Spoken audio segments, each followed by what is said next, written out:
Bismillahirrahmanirrahim. Assalamualaikum warahmatullahi wabarakatuh. Para mahasiswa sekalian yang insyaallah dirahmati dan diberkahi oleh Allah. Alhamdulillah hari ini kita kembali berjumpa dalam kuliah hukum Islam. Karena dalam situasi dan kondisi berembahnya virus corona ini, sehingga kita terpaksa harus melaksanakan perkuliahan kita dengan cara sistem online atau daring. Ya, kita manfaatkan kemajuan teknologi ini untuk kita mendapatkan berbagai macam informasi ilmu. Nah, saudara-saudara sekalian, hari ini kita berbicara di sekitar prinsip-prinsip hukum Islam. Yang lalu tentunya kalian sudah melaksanakan atau melakukan tugas yaitu tentang tujuan hukum Islam, dan resumenya sudah saya terima, sekarang sedang saya proses. Nah, hari ini kita berbicara tentang prinsip-prinsip hukum Islam yang sebagaimana diketahui bahwa hukum Islam adalah merupakan salah satu mata kuliah pokok, mata kuliah wajib yang harus dapat atau diberikan kepada seluruh fakultas hukum di perguruan tinggi yang ada prodi hukumnya. Nah, kita lihat apa saja yang menjadi prinsip-prinsip hukum Islam itu.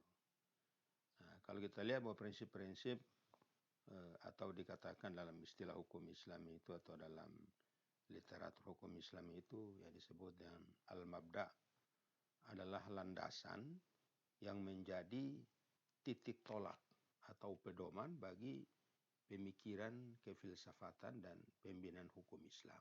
Nah, untuk itu prinsip-prinsip itu antara lain sebagai berikut. Yang pertama, prinsip hukum Islam itu adalah mengesahkan Tuhan, atau dengan istilah dalam bahasa agama Islamnya disebut tauhid. Artinya semua manusia itu dikumpulkan di bawah panji-panji atau ketetapan yang sama, itu dengan di bawah kalimat la ilaha illallah. Artinya tidak ada Tuhan yang patut disembah kecuali Allah. Nah, itu kalau kita lihat dasar hukumnya yang tentang masalah ini adalah kita lihat dalam surat Al-Ikhlas ya, maupun surat Al-Baqarah ayat 21 ya. Surat Al-Ikhlas itu saya yakin para mahasiswa semua pasti hafal itu ya. Mulai dari ketika masih masuk di TK, di SD, itu pasti ayat itu atau surat itu surat yang paling pendek dalam Al-Quran itu. Qul huwallahu ahad, Allahus samad, lam yalid wa lam yulad wa lam yakul lahu kufuwan ahad ya. Katakanlah bahwa Allah itu esa ya. Allah tempat bergantung, Allah tempat meminta, Allah tempat ya, dan seterusnya ya. Jadi kemudian dalam surat Al-Baqarah ayat 21 itu dikatakan bahwa ya ayuhan nas u'budu rabbakumul ladzi khalaqakum walladzina min qablikum la'allakum tattaqun. Artinya, hai sekalian manusia, sembahlah Tuhanmu. Yang dimaksud dengan Tuhan sini adalah Allah ya. Sembahlah Tuhanmu yang telah menciptakan kamu dan orang-orang sebelum kamu. Jadi sebelum kita, manusia-manusia yang hidup sebelum kita, itu semua adalah merupakan ciptaan Allah. Lalu Allah katakan la'allakum tattaqun, agar kamu bertakwa. Itu prinsip yang pertama. Nah, kemudian prinsip yang kedua ya, prinsip yang kedua dari hukum Islam itu adalah manusia berhubungan langsung dengan Allah. Artinya satu prinsip yang diajarkan oleh hukum Islam bahwa kita manusia ini ketika berdoa, ketika meminta sesuatu itu langsung kepada Allah.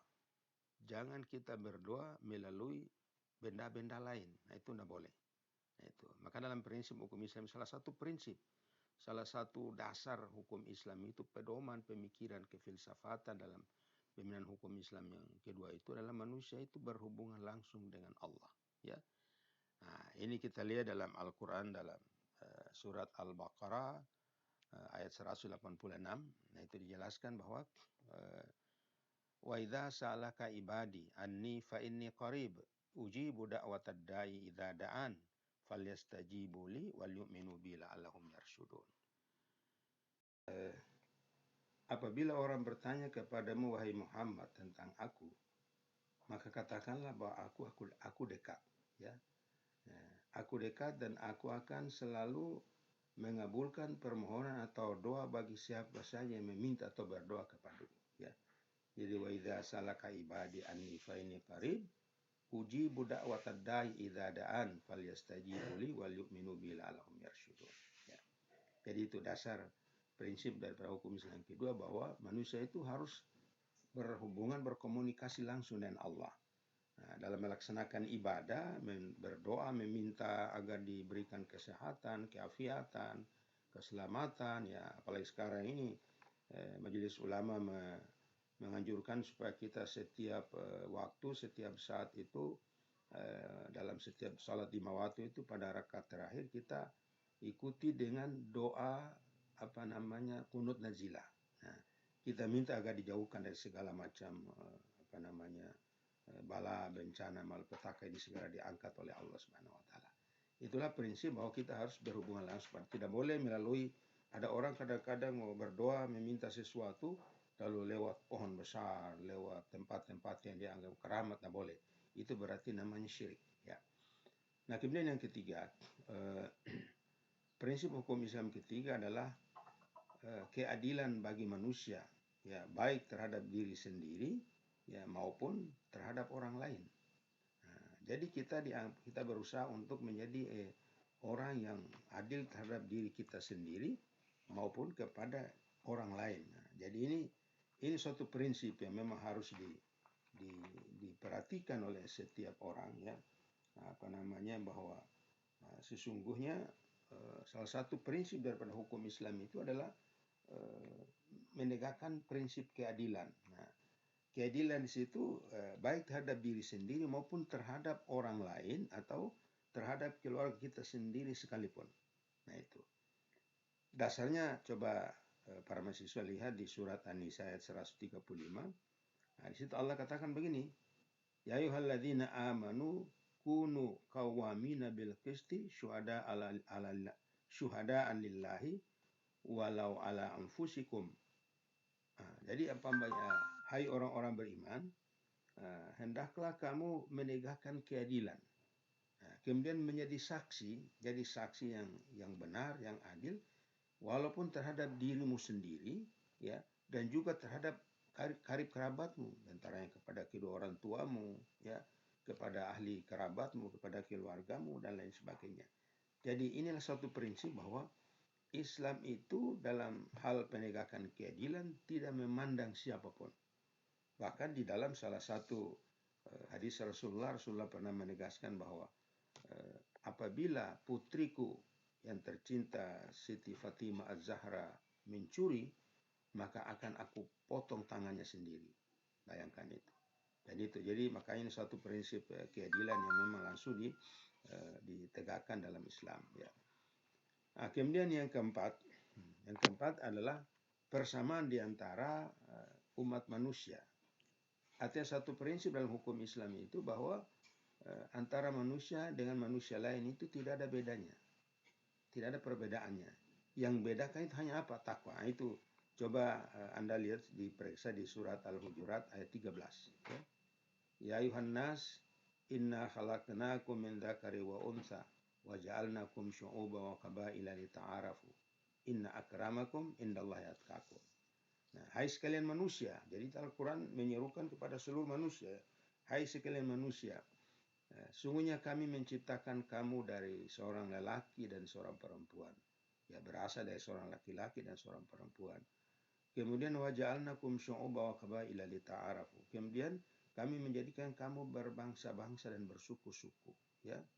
Untuk apa? Lita'arafu, agar kamu saling kenal mengenal. Nah, ini luar biasa kalau kita telah ini hukum Islam, ya.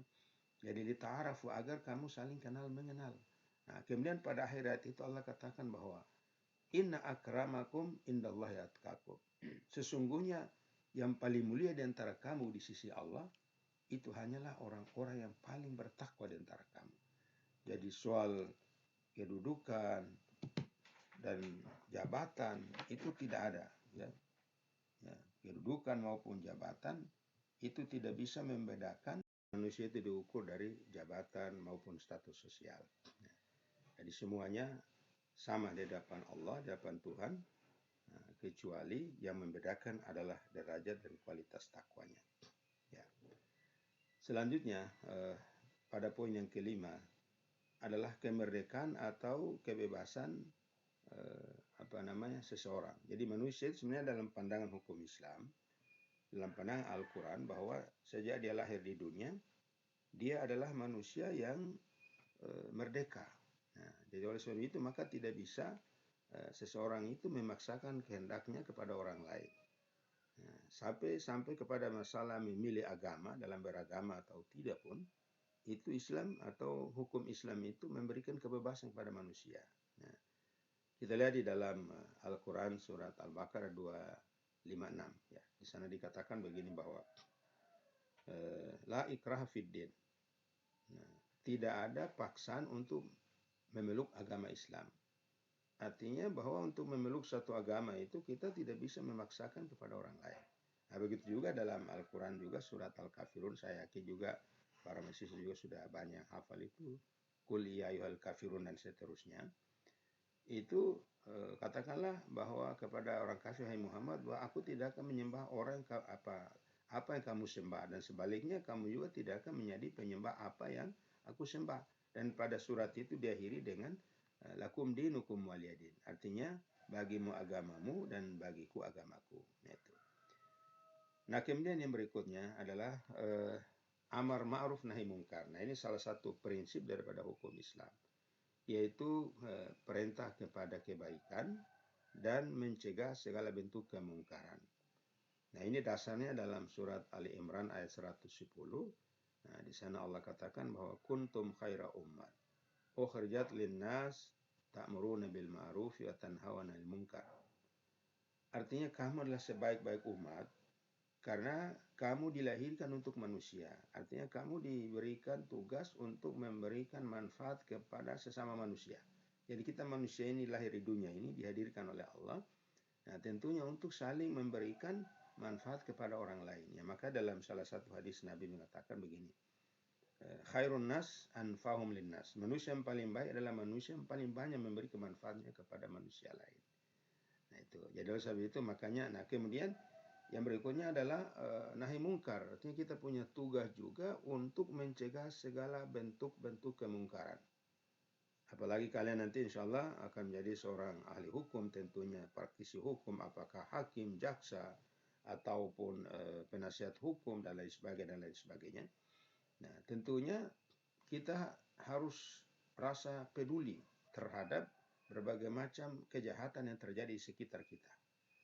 Ingat ada satu ungkapan dari Khalifah Umar bin Khattab mengatakan begini bahwa segala kejahatan dan kezaliman yang terjadi di muka bumi ini itu bukan karena bertambah banyaknya orang jahat, tidak, tapi karena terlalu diamnya orang baik. Nah, kita merasa diri atau kita sebagai orang baik yang tidak suka melakukan kejahatan. Nah, ketika kita melihat sebuah kemungkaran yang terjadi, tidak boleh diam. Nah, jangan sampai seperti istilah anak-anak sekarang, istilahnya bahwa memang gue pikirin. Nah, harus dipikirin. Sebab apa? Kalau ketika sebuah kemungkaran itu merajalela dan setiap suatu saat ketika musibah atau bencana datang, itu dia tidak akan bukan hanya menimpa secara khusus kepada orang-orang berbuat zalim, saya tidak. Akan merata. Nah, umpamanya kita lihat Allah sudah memberikan banyak pelajaran pada kita. Terjadinya bencana tsunami di Aceh, tsunami di Palu, ya, di NTB, di Jogja beberapa tahun lalu, dan mungkin juga di daerah-daerah kita juga mungkin ada gejala-gejala seperti itu pernah terjadi, ya, musibah-musibah seperti itu pernah terjadi, dan menjadi korban itu semua bukan hanya orang-orang jahat saja, tidak. Nah, itu makanya Nabi memberikan contoh bahwa kita hidup di dunia ini itu ibarat kita sedang berlayar atau sedang musafir dalam sebuah kapal yang sedang berlayar di atas lautan. Nah, apabila dalam penumpang-penumpang yang sudah menempati bagian-bagian tepatnya di kapal itu, nah, kemudian dalam perjalanan di tengah laut itu lalu tiba-tiba ada sekelompok atau seseorang penumpang itu berniat melobangi lantai kapal atau dia membakar kapal. Nah, ketika kapal itu tenggelam, kapal itu saja yang tenggelam, tapi semua penumpang. Nah, itu makanya kita dituntut harus ada rasa kepedulian.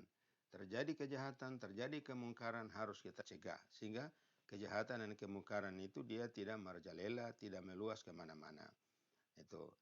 Itulah makanya dikatakan bahwa prinsip hukum Islam itu adalah amar ma'ruf dan nahi mungkar. Melakukan perbuatan baik dan mencegah berbagai macam kemungkaran.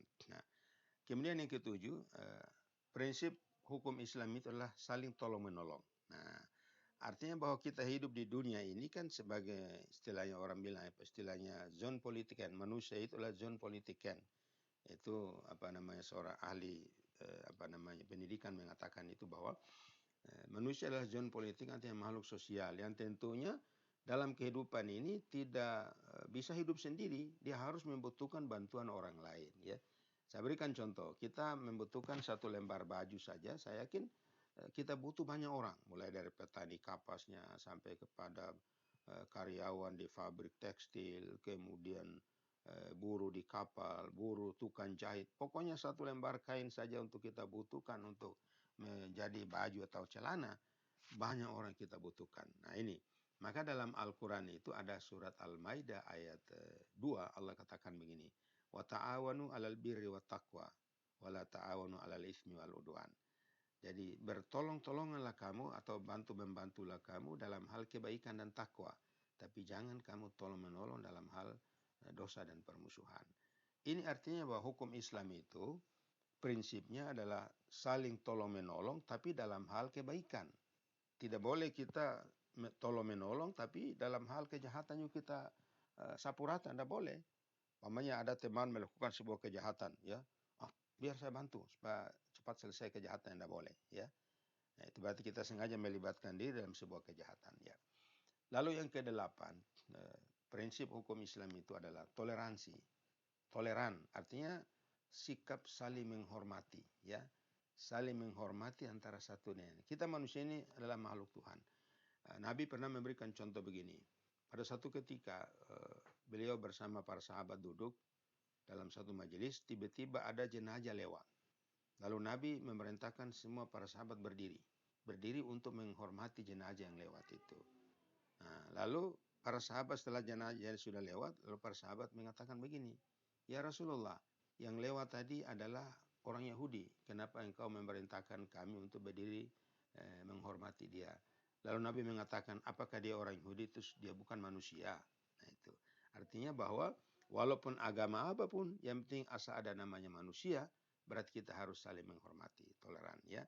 Jadi kita lihat dalam peristiwa saling toleran, saling tasamu, menghormati sikap pendapat orang dan lain sebagainya, ya. Itu dasarnya kita lihat dalam surat Al-Mumtahanah ayat 8 dan 9 sampai 9, ya. Nah, kemudian yang ke-9 adalah musyawarah. Nah, satu prinsip dalam hukum Islam itu adalah musyawarah. Nah, artinya bahwa apapun yang ingin diputuskan, nah, itu harus ada musyawarah. Tidak boleh kita mengambil keputusan sendiri. Nah, di dalam surat Ali Imran ayat 159 Allah katakan begini. Wasyawirhum fil amri fa idza azamta fatawakkal 'ala Allah. Nah, artinya bahwa bermusyawarahlah kamu dengan mereka dalam satu hal, dalam segala hal, ya. Kemudian apabila kalian sudah mendapatkan suatu keputusan, fatawakal Allah, maka bertawakallah kepada Allah. Itu. Jadi ini suatu prinsip, ya. Nah, kemudian yang terakhir daripada prinsip hukum Islam ini adalah jalan tengah atau disebut ausat wasatan. Artinya dalam segala hal, dalam kehidupan ini, dalam segala urusan, kita jangan terlalu berlebih-lebihan. Kita mengambil jalan tengah. Sampai kepada masalah soal pelaksanaan ibadah pun, kita diminta supaya mengambil jalan tengah. Jangan sampai kita umpamanya ibadah terus menerus, kita tidak pernah melaksanakan tugas kita dalam kehidupan sehari-hari ini, ya. Atau melaksanakan kewajiban kehidupan dunia ini terus lupa akhirat. Tidak boleh. Jadi harus ada tengah-tengahnya. Jadi kita adalah umat yang tengah, umat yang wasata. Itu kita lihat baca dalam surat Al-Baqarah ayat 143, ya. Jadi oleh sebab itu makanya para mahasiswa sekalian, itulah kira-kira ada 10 prinsip hukum Islam yang mudah-mudahan kalian dalam kegiatan perkuliahan ini insya Allah akan bisa memahami ini dengan baik, kemudian nanti akan mempraktikkan kepada para mahasiswa. Itulah tadi ya prinsip-prinsip hukum Islam, ada 10 poin tadi yang sudah saya berikan. Nanti sudah saya jelaskan tadi, nanti saya berharap pada para mahasiswa nanti bikin resume. Jadi laksanakan setelah mengikuti ini, kemudian coba Anda membuat resume dari kajian tadi. Kemudian nanti akan segera disampaikan kepada saya, apakah lewat WA atau lewat email ya, atau disampaikan langsung secara fisik juga boleh ya. Yang jelas bahwa saya berharap pada mahasiswa nanti usahakan kalau tulis tangan, ya tulisannya bisa saya baca. Jangan sampai tulisannya sendiri saya tidak bisa baca, apalagi orang lain ya. Kalau memang bagusnya lebih bagus diketik supaya lebih bagus ya. Nah, kemudian tulis namanya, nama NPM-nya. Ini saya lihat ada beberapa tugas yang disampaikan ke saya ini, malah namanya itu ditulis di potongan kertas lain. Nah, sekarang saya bingung, sudah terlepas, tidak tahu siapa punya. Nah, jadi tak cantumkan nama itu di dalam kertas kerjanya itu. Jangan dibikin lembaran tersendiri ya.